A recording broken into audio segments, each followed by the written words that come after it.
मी काल रिजिजू साहेबांच्या पीएसी करुणानंद भत्तेच्या दिल्लीच्या मार्फत बोलून घेतलं आणि ते मला सांगितलं त्यांनी की रिजिजूंचे जे पीए तरुण आहेत त्या तरुण पीएची भेट घ्या, त्यांना निवेदन द्या.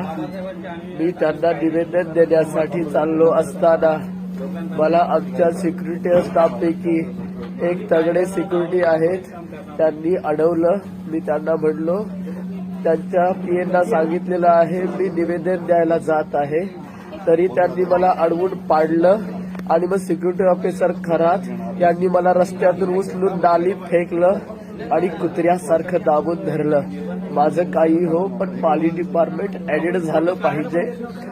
पाली डिपार्टमेंटला न्याय मिळाला पाहिजे, स्वतंत्र जमीन मिळाली पाहिजे.